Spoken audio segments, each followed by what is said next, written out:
Hello, everybody. I think we have everybody has joined us now. I'm Roger Struckoff, and I am the Chief Research Officer and Editor-in-Chief at IDCA, headquartered in the Washington, D.C. area. I happen to be in the Chicago area today. We are going to talk today. The reason I mentioned D.C. is we are going to talk about digital infrastructure and government, mission critical digital infrastructure in government. We're joined today by three panelists who all have extensive experience with this. And even though their experience is focused on federal and what goes on in Washington, we are going to take that and extend it out beyond the federal realm and even to the world, because we think there's a lot of things that they have experienced and learned that are really applicable to the world as a whole. So I'll quickly introduce the panelists, and I thank everyone for joining us, by the way. As you get settled in, I want to let you know that if you have questions, you can send them. We may run out of time, not be able to get to them. If you do have a question and we can't get to it, we will address it later. Someone will contact you, because we take everything that you say very, very seriously. This is being recorded, so you can watch it again. You can tell all of your colleagues and friends to watch it on demand. It'll be at our website fairly quickly after this ends. We will be ending at the top of the hour. We always seem to run out of time, but we'll do the best we can. And we'll take a break at the bottom of the hour for 5 minutes. And we really will be gone for only 5 minutes, and then we will be back. So I'd like to introduce to you first Frank Konechny, who is former CTO of the United States Air Force. He was in that job, I think, for more than a decade. He also spent 12 years, I think, at AT&T. When he was with the Air Force, he and the CIO reported up to the Secretary of the Air Force, who reports straight to the Secretary of Defense. So he's worked at that level. We also have Richard Zanata joining us, and Rich did similar work with the United States House of Representatives and also with the White House. May be familiar with the House of Representatives. Traditionally, they've had a leader, and maybe they will again someday. And the White House typically has a leader as well, no matter what someone's opinion of that leader may be. And we're also joined by Werner Lippener, who worked with Ernst & Young as a partner for many years. Other companies. He is now with Uphill Access Advisors. And among other things, he's a Swiss CPA, but he's sold into the federal government many, many years. His companies, and he knows how, as a technology provider, solutions provider, what you have to do to meet expectations, to get contracts, to make the stuff work. And so he has that perspective. So thanks for joining us, the three of you, and thanks to all the participants again. If I could ask our producers to put that one little slide up that we developed, give us an idea of the scope of things. And it looks like it is coming up. There it is. United States federal budget, 6.3 trillion, give or take. Some of the audience may remember a senator named Edward Dirksen, who used to talk about $1 billion here, $1 billion there. Pretty soon you're talking about a lot of money. Now we're talking about $1 trillion here, $1 trillion there. There's 74 billion allocated to the non-military aspects of IT. The total federal government IT budget may be 100 billion. It may be more than that, because to be honest, what happens in the military and other parts of the defense infrastructure are not always that transparent. That's a general scale. Throughout the United States, state governments, municipal governments, all other types of governments in this very federated nation have total budgets of about 3.5 trillion, and they may spend $30 billion total, a little bit less as a percentage. The federal looks to be about 1.5%, out of that, maybe 1%. If we look at the entire United States economy, I'll give you that scale. It's about $25 trillion right now, give or take, depending on the estimate you look at. Still about 1/4 of the entire world's GDP or economy. Overall business spending, enterprise spending in the United States is about $1 trillion this year. That's according to Gartner. That does not include telco, which significantly adds another 25 to 30%. But you can see that these numbers are very vast numbers. And they're not really very useful beyond just getting a general idea of what we're talking about. But business tends to have a large percentage of their resources. They can control it. They're going after a specific audience. Government, on the other hand, this is where I like to start the conversation. You can go ahead and take the slide down. I like to start the conversation with, even though it appears like it's a vast infrastructure, my impression is that you kind of have limited resources and constraints in doing what you have to do, combined with colossal responsibilities.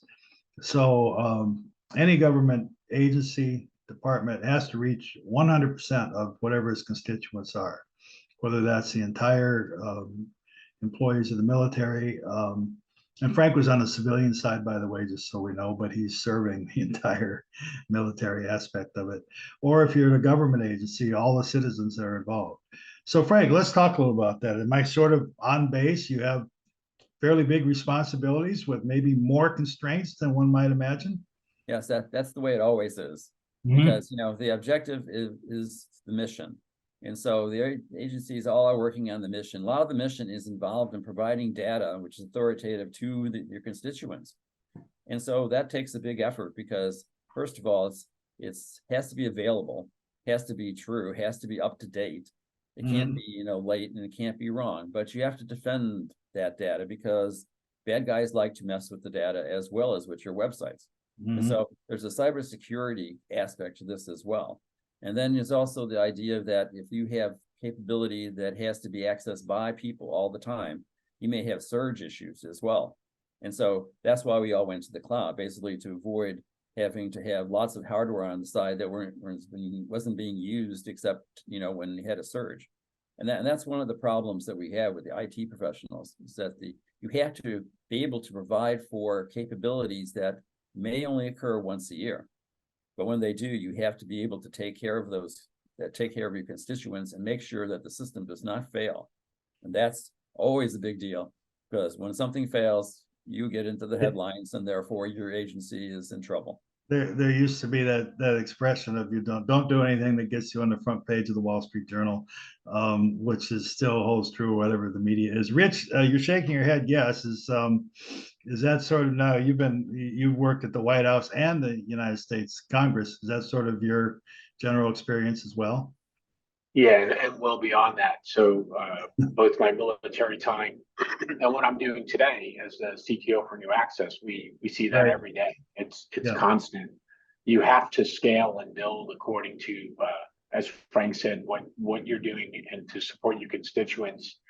And whether those are internal constituents, your employees, your team members, or in a large part of what we're doing today and what I did at the House is making sure that you can communicate with the broader spectrum of people. For the House, it's the entire United States and all of the territories. So much larger subset of people. But if it's not built properly, and then when I was at the House, we were not cloud enabled as they are today, as well as they are today. So it was a much harder task.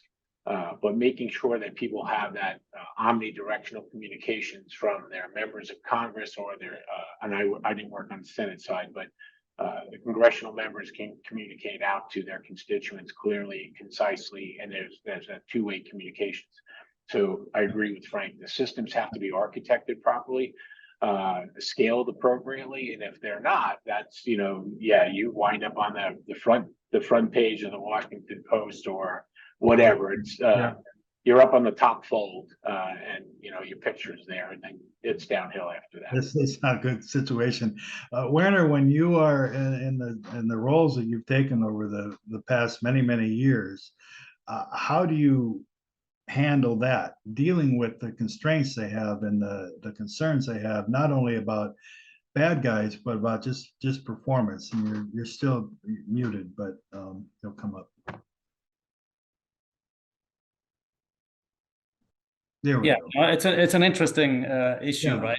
on one hand, you have the the public trust, right? The public, has to trust our governmental institutions, and part of what I think Frank alluded to, right? It has to be true, it has to be ready, available. Plays a lot into that, into creating and maintaining that trust.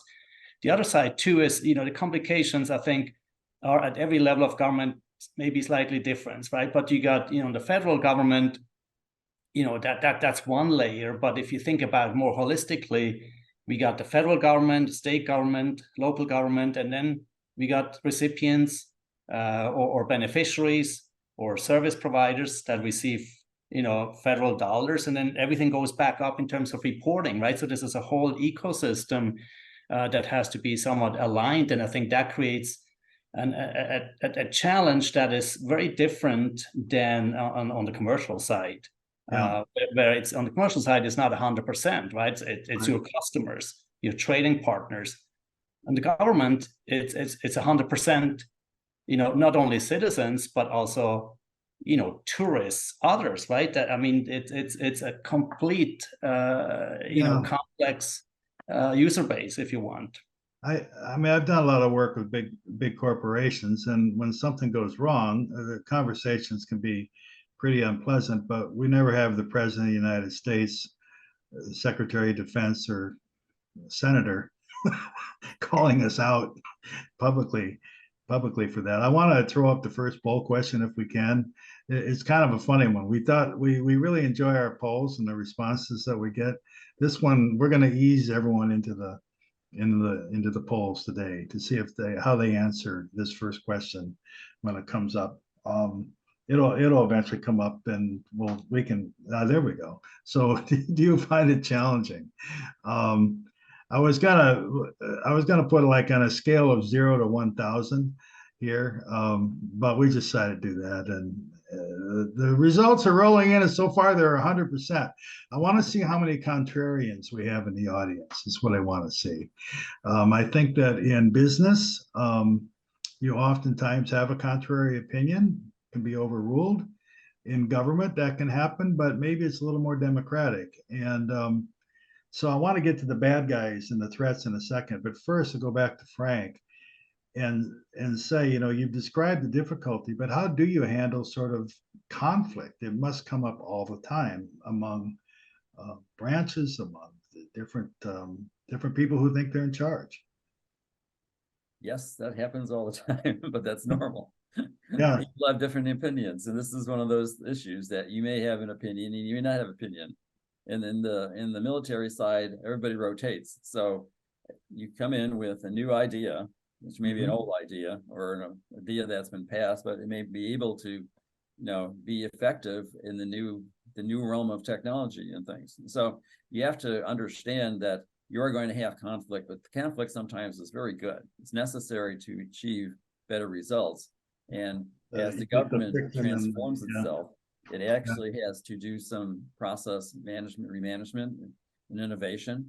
Yeah. And so that's one of the issues that we always come into face with, is that, you may be doing something for a process that the citizens or constituents maybe say, oh, that's okay, but not be efficient enough. And so you got to think about, what do you have to do next to actually go and increase the efficiency of what you were doing and provide even more data or better data to your constituents, as well as other processing capabilities. And so that's the churn that goes on in the government. It's like new ideas come in, new technologies come in. How should we place these into the structure to actually support what's going on? And the conflict is good conflict most of the time. Sometimes it's not, but that's obvious because it's human nature. But it's one of those things just that you have to live with and understand what's going on. Well, Rich, when you're two different animals, when I think of the House and I think of the White House, being that in the House with so many people, some of them are not there very long, but the House endures, and some are there a long time. White House, you have an administration that's going to be there a limited time no matter what. How do you deal with the sort of conflicts and while at the same time trying to maintain a steady vision and progress in that environment? Yeah, there are two different animals. So, again, my time at the House, it was not, I hate to use the word appeasing, but we work to make sure that the technology that we're deploying, one, reduce the cost for the services, but also met their criteria that they were looking for, which is always hard because the joke when I was there, you had 441 bosses, or as Frank said, you've got varying opinions, and somebody's going to have a stronger opinion about something from a technology perspective. The beauty today, I think, and I don't know how the House is doing it today, but as we mature, my company today goes about doing this, we actually are bringing in human-centered design into the picture. So we're actually getting more of the insight from the constituents and the actual users on what they're actually looking for. And that actually resonates even more ideas and more, I hate to use the word conflict, but it's not conflict, but it's bringing more concept and ideas to the table on how we can solve a problem with varying technologies available today, whether it's artificial intelligence, machine learning, advanced cloud capabilities, data analysis. It doesn't matter what you're going after. So now we can bring those technologies to bear, but also make sure that they're deployed and being utilized appropriately and meet the constituent needs. Okay. Well, Rainer, within that context, the other two guys mentioned cloud. And so I didn't expect it to come up so early. So now I'm thinking, it's making me think that some of these issues that are addressed, it sounds as if cloud may have, what should I say? I like to think it makes things more complex, but it sounds like it's offered new paths and new ways of solutions to resolve some of these conflicts. So what's been your experience? Yeah, I think with cloud. Yeah. Yep. I think cloud also offers a lot of opportunities. Think about let's pick one example: compliance requirements.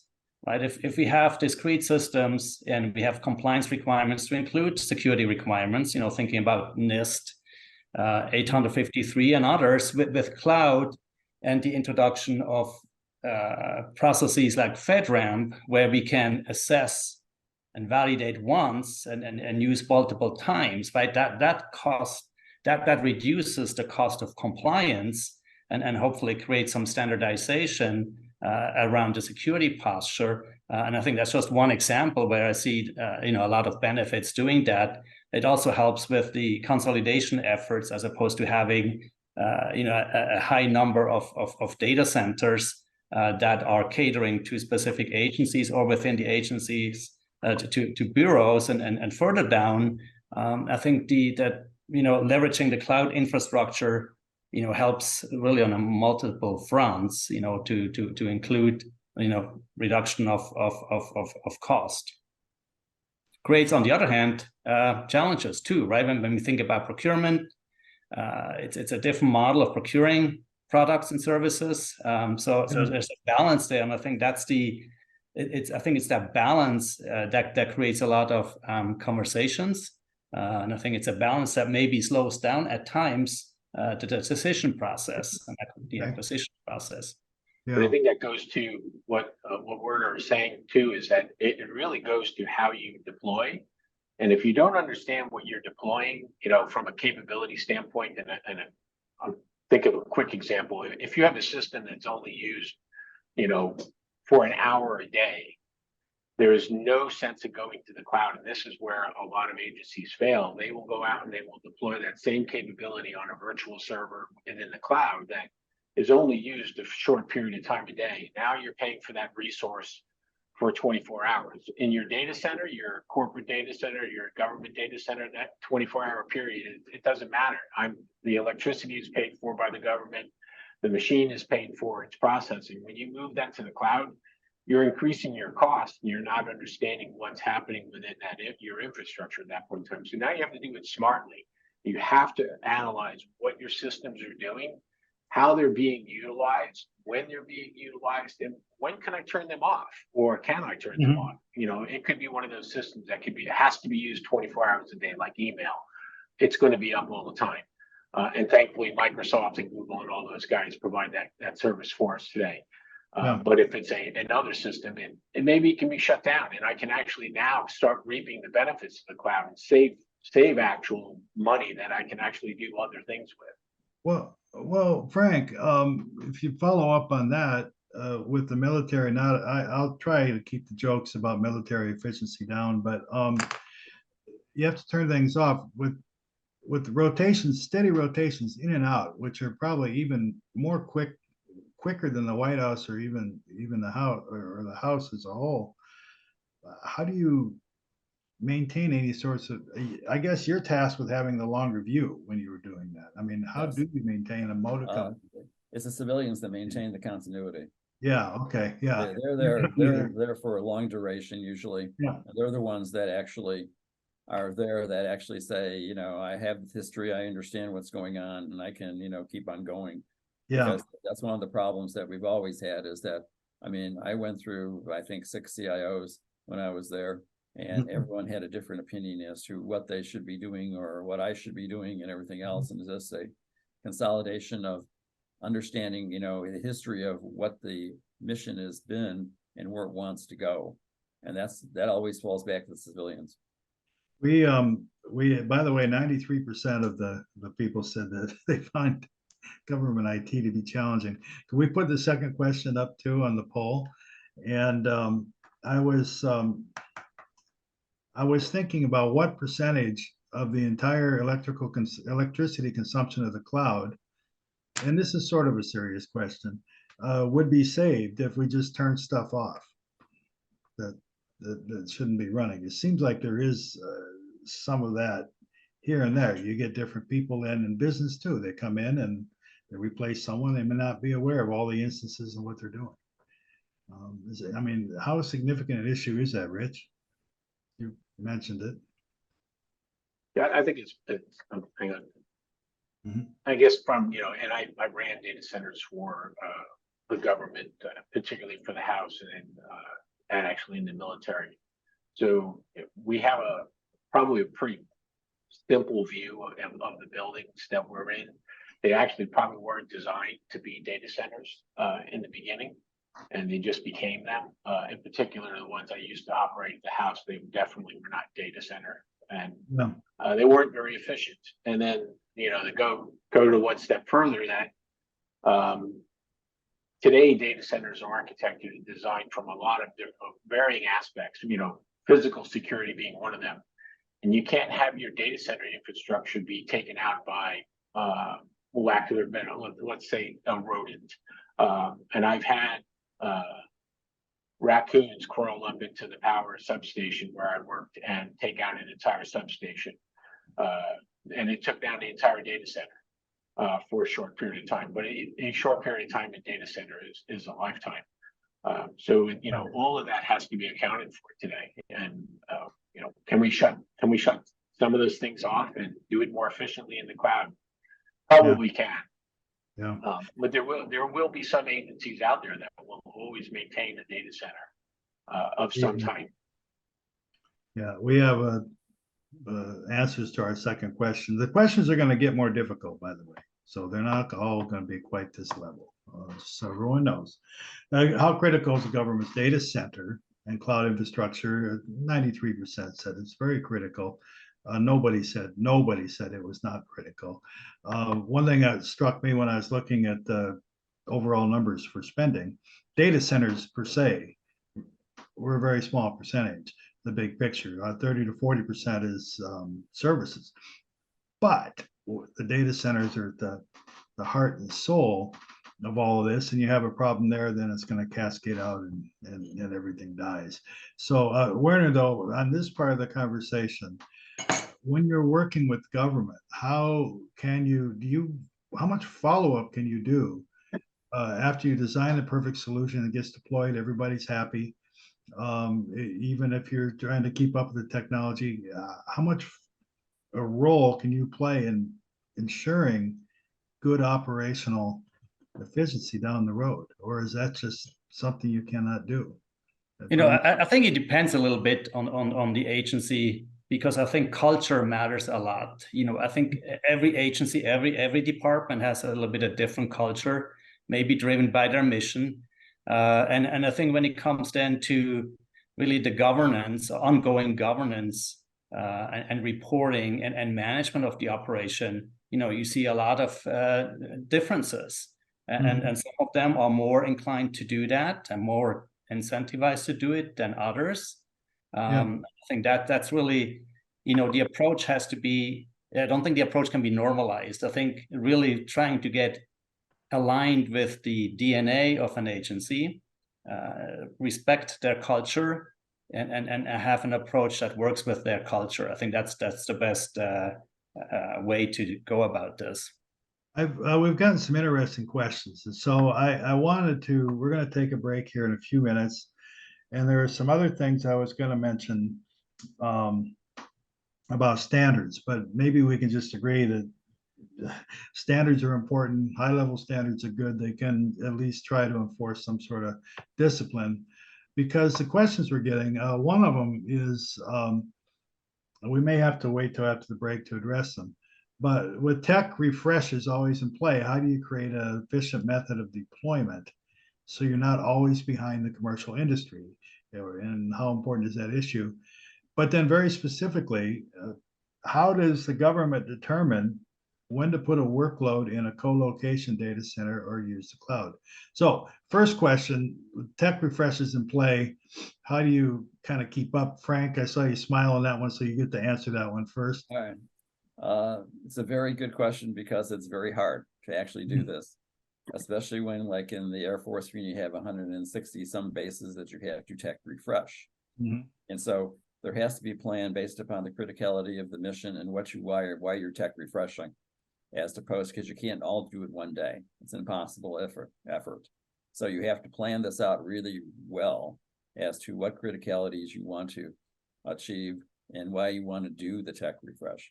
For instance, when the Air Force replaced everything with Win 10, every box, that was a Herculean effort to actually get it all done. And it took months and months to do this. That was just a replacement of a box. That is not a way of actually putting another software update on every box.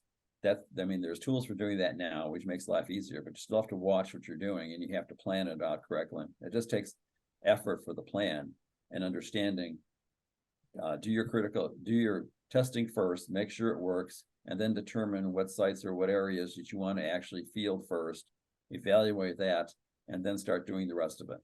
And then, Rich, you've been talking about this. So more specifically, how does the government determine, or actually any agency determine, when to put a workload in colo versus using the cloud? Because we've all been talking about the cloud a little bit. What kind of process do you have to determine that? Yeah, I think there are definitely methodologies out there to determine where it's going to go, co-location or cloud-based. So, what's the capability that you're moving? How is it interacting with the rest of your infrastructure? Data transfer. What's your capabilities going to the co-location facility from a speed? And today bandwidth is pretty simple to go out and get. And we talked about when we first spoke a couple of weeks ago that where you're going in your connections. So you've got to take all of that into consideration, and how is that going to service, and how is that going to degrade the services that you provided to the people that you're supporting? It could be moving to the cloud that, in the case of like Office 365, it streamlines the process of delivering, core capabilities like email and some of the other functionality that's available today through that suite, instead of having the Exchange suite of hardware in your data center. One anomaly in the data center, and nobody has access to it anymore, where the cloud is going to be more resilient. So moving that, I think, is a simple approach, but you've got to take each application a piece at a time and look at who it's servicing, how it's being serviced, and how is it going to change when you move into either a co-location or a cloud capability. Is it going to improve the capability and services it's providing, or is it going to degrade those services? Right. Well, what kind of experience related to that have you had recently, Werner, or is it really not as big an issue for you? Well, no, I think it's interesting. I think you got the overarching strategies, right? Then you got policies, and then bring everything in line. And I think at the end of the day, maybe going back to Frank's point earlier, right? It's really that the mission that has to be in focus here, so that you can really the things that you don't need to do, that's not, I'm not saying mission critical, it's mission supportive, that you outsource that. Let's say in the past, we had many travel management systems across the different agencies, and that's just no need for that, right? And we've gotten so much better consolidating, creating center of excellences, and refocus on the core mission from a technology perspective as well. Okay, we're going to take a break. It's right at the bottom of the hour. We will be back in 5 minutes. Can we put up survey question number 3, either right before or during the break? We'll find out. But anyway, we will go on break and we will be back in 5 minutes. So, and there is a poll question number 3. So thank you, everybody. And we'll resume the conversation in 5 minutes.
We will be coming back in about one more minute.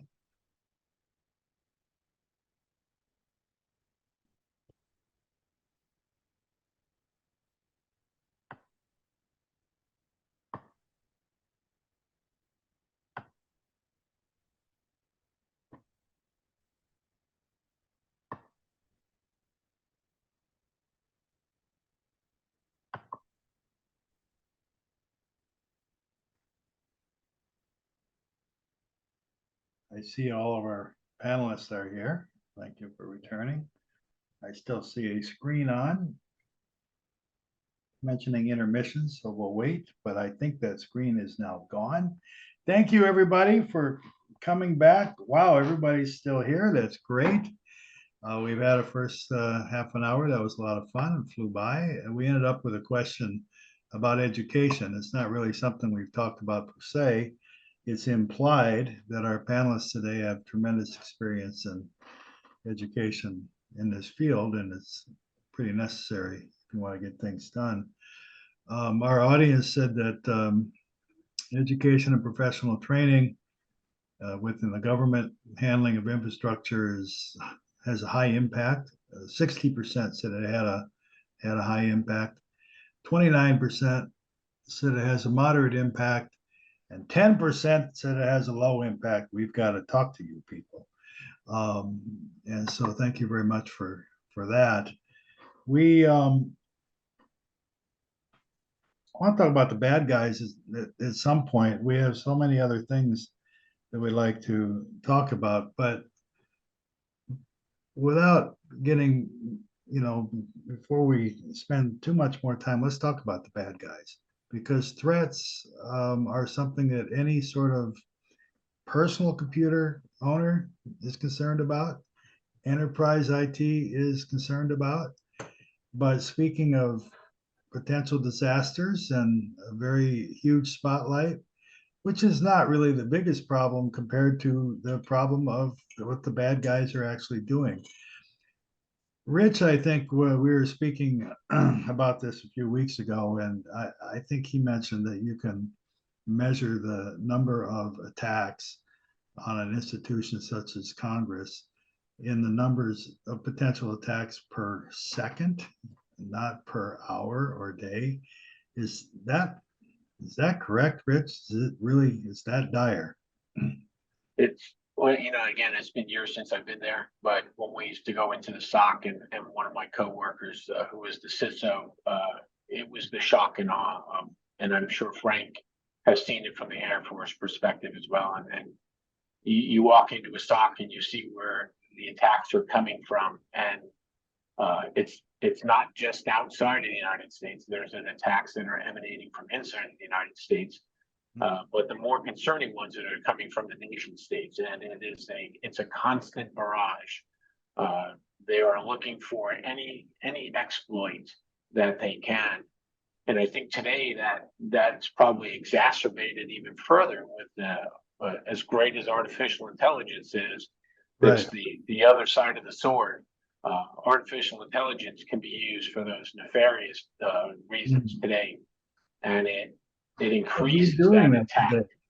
I mean, we mentioned the house, what you're doing in the past, but you're still very deeply engaged in this sort of work. And so, yeah, go on. I didn't really mean to interrupt with that. Yeah, no, that's fine. It's the same at every other agency that my company, New Access, supports. So, we're seeing, we don't do a lot of SOC work, but we're constantly looking at, what's the tipping point? What's your attack surface? What's your attack vector? How can we support that? How can we reduce your both of those things to some extent if you can? And then we have to rely on our cloud service providers heavily, both the government side of the house and internally as we look at what's going on to make sure that we know where those attacks are coming from and how we can thwart them by keeping our systems up to date, making sure that they're patched. We're looking constantly at vulnerabilities and reporting. Well, Frank, you and I spoke as well a couple of weeks ago. And within this context, other than the obvious point that the military is a target, you mentioned there is a can't remember exactly how you put it, but I would call it decentralized nature almost. You have bases, you have different groups, and each of them really kind of has their own responsibility as well as the general responsibilities that you have. I mean, how does that work in an organization that large and that responsible? Well, the problem space is always that there's a lot of attacks going on. And the question is, do you attack the enterprise or do you attack a base? And when you attack a base, it's a different issue. I mean, they can go through the enterprise, but there's different ways of spoofing personnel and spoofing to personnel as well as anybody else. So it's a question, where do you think that the malware is going to pop up? It may pop up at an email at a base, or maybe that somebody has gotten a password by, spoofing a particular person. Yeah. Same with the help desk, whatever, and getting some credentials, as opposed to the enterprise level. So the enterprise is looking at the enterprise. They have to, they have the doors. They are the ones that are going to look across. But then when you get to particular base and everything, there are action teams at the base level, mission defense teams at the base level. I mean, that will take care of issues that occur at the base as opposed to the enterprise level. And then there's different levels because Cybercom has also their defense teams also, because if a threat comes in at a particular base and they resolve it, they start investigating, you may get Cybercom coming in because it may be across multiple bases or multiple components. And so there's an escalation process that has to occur as we go through this as to how you can resolve the threats. And the threats can occur not only at the network layer, but also at the like the airplane level as well. Right. So well, be very careful. I mean, I became an expert in this topic in the 70s with Star Wars when I found out you could blow up the Death Star by just finding the tiny little seam. And it seems like that's the thing. You have so many different, when you speak of an attack surface, it's more like 1 billion potential entry points, it seems to me. Yes, in fact, let's talk about energy. Maybe the attack surface could be at the IoT level of the base. Yeah. It could be, you take out the power supply of the base or part of the power supply in the base and you infect the mission. It's not the enterprise level. It's very centralized and, particularly focused at a particular issue or particular mission that base has. So Werner, if you've been involved in selling a solution, developing a solution, and working closely with an agency and something happens, I would assume the people at the agency might want to point the finger at you because it can't be their fault. So how do you deal with this? Being aware of the nature and the dimension of attacks, while also you can't babysit everybody, but how do you build this in and try to maintain it over time? Yeah, Roger. I mean, I was always a product independent in some ways, right? And the focus really is, how do you effectively, put in place the compliance requirements, right? Because I think we got good standards, we got good implementation guides, that ensure not only basic cyber hygiene, but beyond that, having the mechanism to detect, and if not, to at least confine attacks and the reporting infrastructure, right? Where, at the end of the day, it's an ecosystem and agencies are attacked that may not look like a target based on their mission, but it's one way to get quote unquote in, and then from there, move through the system. And I think the discipline around, having these compliance requirements reflected through your technical controls, personnel controls, and others, and then really be consistent and up to date on the reporting mechanism. I think that's perfect. I want to stay with you for a second because I've always told people we don't want to go too deeply in the weeds unless our attendees want to. So we're going to go in the weeds a bit. We have a question about FedRAMP, and someone mentioned it, maybe all three of you. Most commercial companies go into co-locations that are FedRAMP certified already. How sure are we that companies inside the co-locations are following compliance with shared media and data transfer? So it's basically a FedRAMP question. It sounds like it's important, but once you're certified, how can you be sure that things are working? Do you have experience along those lines, Werner? Yeah, the one thing to remember here when we talk about FedRAMP and let's say a data center is FedRAMP authorized, that's just a data center itself, right? If someone then comes in and provides a product that federal agencies use, that product or that service has to be FedRAMP as well. In that process, they can inherit the controls provided by the data center operator, let's say, depending on the levels. When it comes to multi-tenant environments, part of the certification really has to, is looking at these controls, right? The controls that you don't have crossovers and that these, the individual tenant data is secured from inappropriate access. But it's really, FedRAMP, it's really the whole solution up and down needs to be certified. I think that's an important concept to keep in mind here.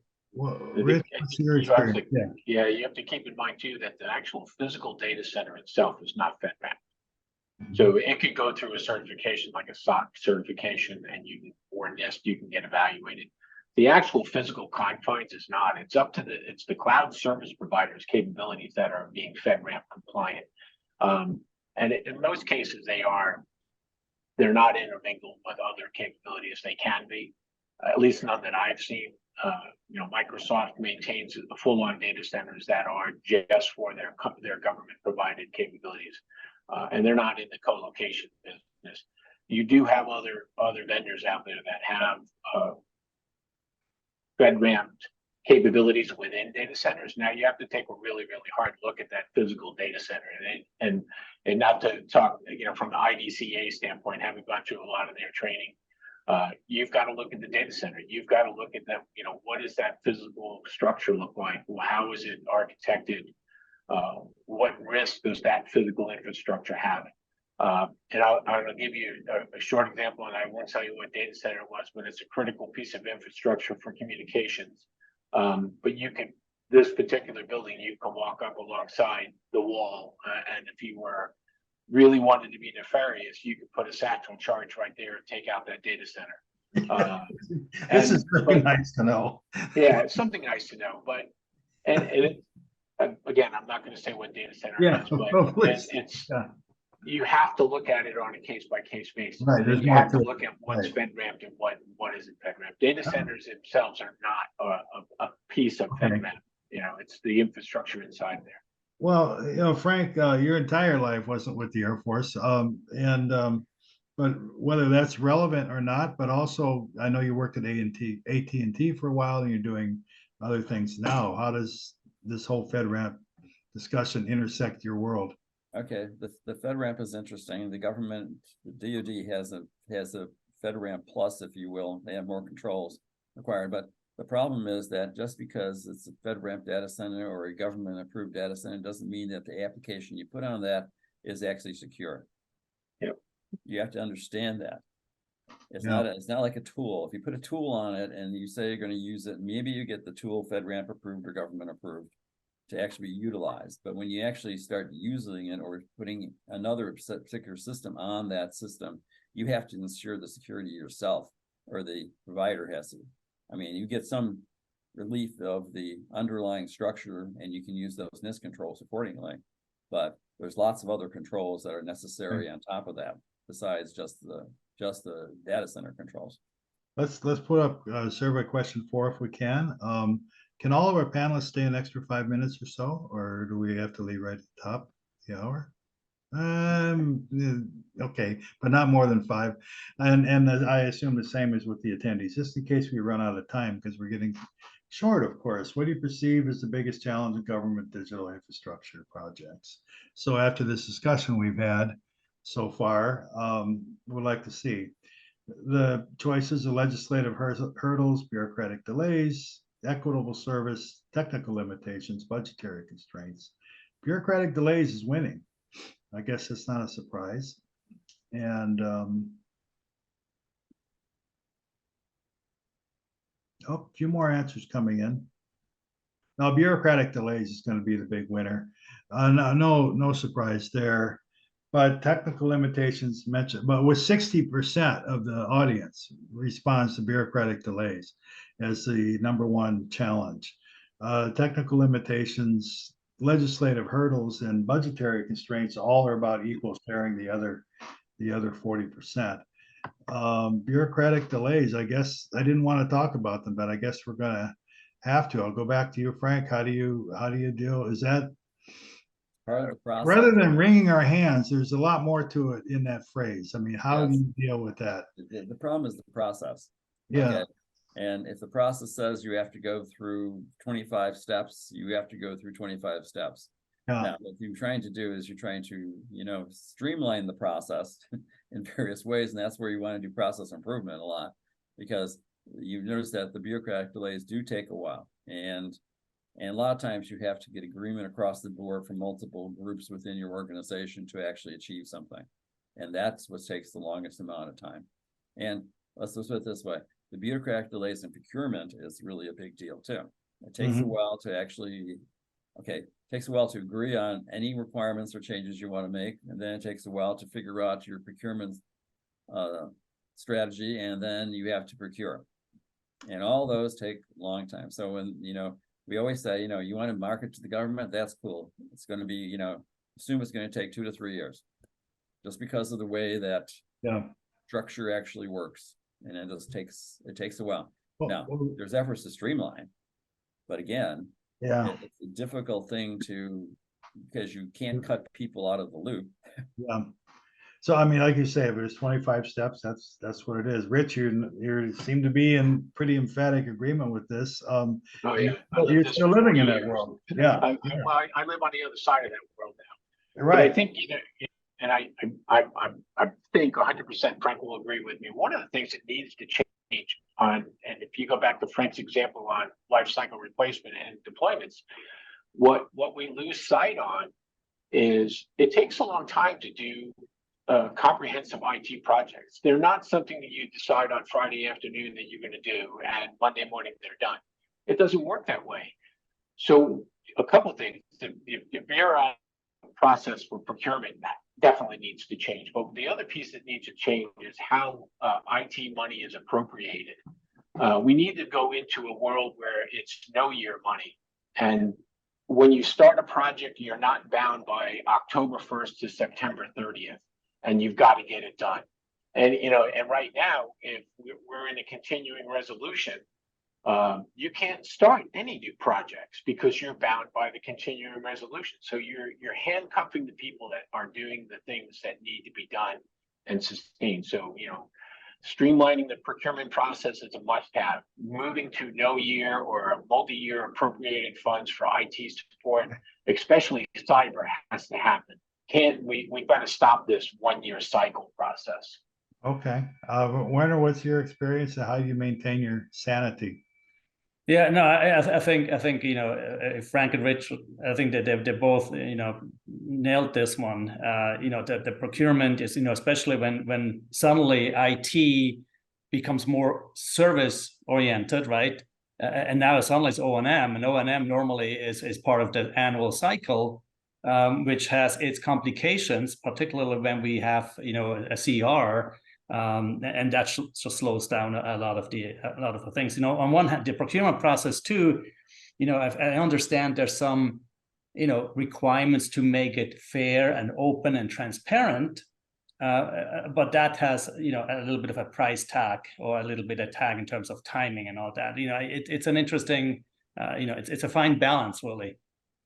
Could we put another question number 5 up? I think we're gonna get dealt a little curveball here. Let's see what happens. Public-private partnerships is something that came up. This is a big thing outside of the federal government and in governments all over the world. If we take the idea of high-level policies and discipline and just working way through the problems, how much has this notion of PPP, meaning not purchasing power parity, like the economists talk, but public-private partnerships. How much of this has been part of your world? So I'll actually start with Warner. Is this something that is in your world at all? We're getting 64% of the audience agrees that private partnerships may be very important these days. Yeah, and I think there's different shades again, right? There is where the private sector builds it, funds it, operates it on behalf of the government, which is really to a large degree there is a public-private partnership in a lot of the agencies, if not all, really, because we have a large degree of commercial vendors supporting the public sector.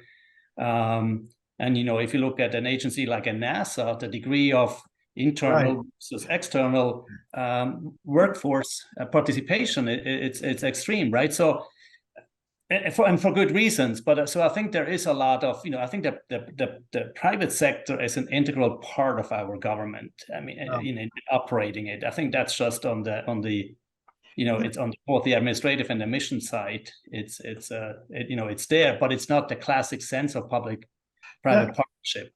That's exactly what I was thinking when I was thinking about this question, and now I see the answer with 64% saying they're extremely important. A total of 88% say they're very important or extremely important, maybe by a slightly different definition. The way I've learned it in the developing world was you build a road with government money and you get to collect the tolls. It's private, but this is more like with the U.S. military, for example. Anytime something goes wrong, fingers are pointed at the company that built it, not the agency that's using it. So I'll go to Frank. Is that what you would think of as public-private? Is the very large role of vendors to develop technology, test it? There's two things. I mean, a lot of times government and vendors have a CRADA, which is a agreement that actually work with each other to actually figure out requirements and come out with something. Mm-hmm. That's probably the closest, I think, to public partner. Yeah. Teaming up with each other, where they share each other's information and things. See, the problem you get into is procurements. You don't have if you have a advantage in knowing requirements or something for procurement, you get into trouble because it's not fair. And so that's always a protest point. So I mean, I don't want to be sarcastic, but it seems like sometimes those decisions get a little political too. Of course, but that's one of those things. It's yeah. So and it's difficult to have a true partnership because both have to share in the partnership. Yeah, so it really is a partnership. Yeah, Rich, is that your experience too? You seem to. Yeah, there's a lot of organizations that are available today that actually are formulating these public the partnerships, and ACT-IAC and ADI. So they are there. They are actually separate from the procurement process, and we're sharing information. We're members of both of those organizations where we're sharing information to the government, and it's more of not so much a give and take. It's we're giving them information that they can utilize to help themselves solve a problem, and whether or not they come to my company or another company, it's really not the issue that we're looking at. We're looking at solving the problem. Like today, the biggest thing that we're doing today is there's the big push for customer experience. So we're a big proponent of that and using human-centered design to drive solutions. So we provide that type of insight to the government. And we're not looking, we'd love to get money out of it, I'm sure, but it's not part of that. It's our partnership with them to help them build better customer experiences, whatever they're building. Could we do the poll questions? We've run out of time. I really don't want to keep people too much beyond the top of the hour because everybody has schedules and expectations. Whereas clearly we've just scratched the surface in what we can talk about today. This is the question I like. Do you feel like this webinar was informative and helpful? There's only one answer you can give here. And so far, everyone's behaving very well. 100% have said yes.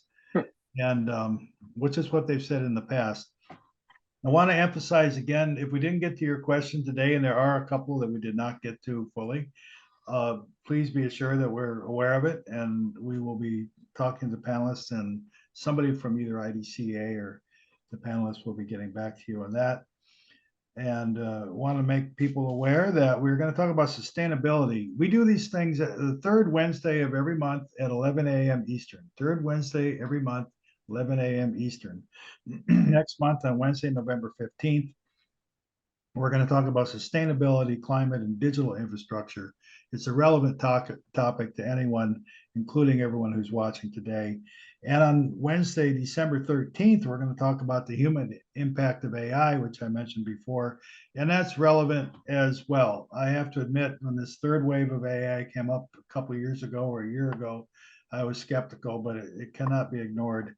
At this point, it's starting to infuse everything that we do, so we're looking forward to a fun discussion there. Question 7 is, how many people that are attending today would like to be added to the sustainability list? And we have 97% said they would like to be added. So thank you very much for that, everybody. I'm sorry that we are not going to be able to make any more comments, but again, everybody, remember these people, feel free to reach out to them. Frank, Rich, Werner, thank you so very much for joining us today. To everyone out there, thanks. Again, this is will be recorded. It will be on demand in the future, along with webinars that we've already done on operational excellence and the digital economy. So go to our website, look for all that stuff. Thanks again. Bye. See you all.